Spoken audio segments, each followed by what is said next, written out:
ത്രിയേക ദൈവത്തിന് സ്തുതി. യേശുവിൽ സ്നേഹവന്ദനം. യേശുക്രിസ്തുവിനോട് കൂടി ക്രൂശിക്കപ്പെട്ട രണ്ട് കുറ്റവാളികളിൽ ഒരുവൻ്റെ ദൈവഭയം അവനെ വെളിച്ചത്തിലേക്ക് നയിച്ചു. ആ വെളിച്ചത്തിൽ രണ്ടു കാര്യങ്ങൾ നടന്നു. അവൻ അവനെ തന്നെ വിധിച്ചു, ദൈവത്തെ നീതിമാനായി അംഗീകരിച്ചു. മനുഷ്യർ മറ്റുള്ളവരുടെ കുറ്റം എളുപ്പത്തിൽ കണ്ടുപിടിക്കുന്നവരാണ്. തിന്മയും കഷ്ടതയും അനുഭവിക്കേണ്ടി വരുമ്പോൾ ദൈവത്തെ ആക്ഷേപിക്കുക പോലും ചെയ്യും. മാനസാന്തരപ്പെടുവാൻ നാം മനസ്സ് വയ്ക്കാറില്ല. എന്നാൽ ന്യായവിധിയെ ഭയപ്പെടുന്ന ഈ മനുഷ്യനിൽ മൃദുലമായ ഒരു മനസാക്ഷിയും ലളിതമായ ഒരു ഹൃദയവും നാം കാണുന്നു. അവൻ സ്വയമായി വിധിച്ചു. താൻ മരണാർഹനാണെന്ന് സ്വയം സമ്മതിച്ചു. ആത്മാർത്ഥമായ മാനസാന്തരവും തീവ്രമായ പശ്ചാത്താപവും അവനിൽ കാണപ്പെട്ടു.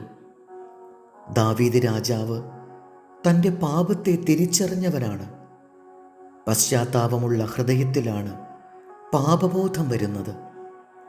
പാപത്തെക്കുറിച്ചുള്ള കുറ്റബോധം ദൈവം നൽകിയാൽ അതിനെതിരായി നാം നിൽക്കരുത്. അത് ദൈവത്തെ കുറ്റപ്പെടുത്തുന്നതിന് കാരണമാകും.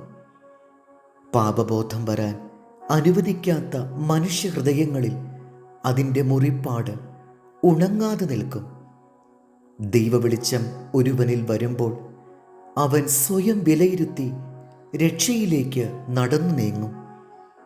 കാൽവരി ക്രൂശിൽ കർത്താവ് കൊടുത്ത വാഗ്ദാനം വിലയേറിയതായിരുന്നു. ഇന്നു നീ എന്നോടുകൂടെ പറുദീസയിലിരിക്കും. ചിന്തിക്കുക, ക്രിസ്തുവിൽ മരിക്കണോ പാപത്തിൽ മരിക്കണോ?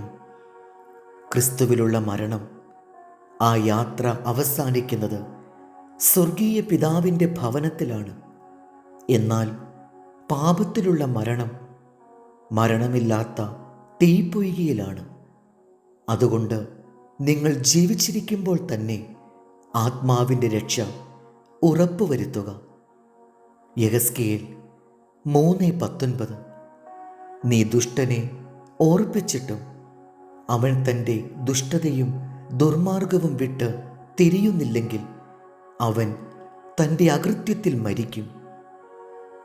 ദൈവം നമ്മെ അനുഗ്രഹിക്കട്ടെ. കർത്താവിൽ എളിയ ശുശ്രൂഷകൻ ഈരാളിലച്ചൻ.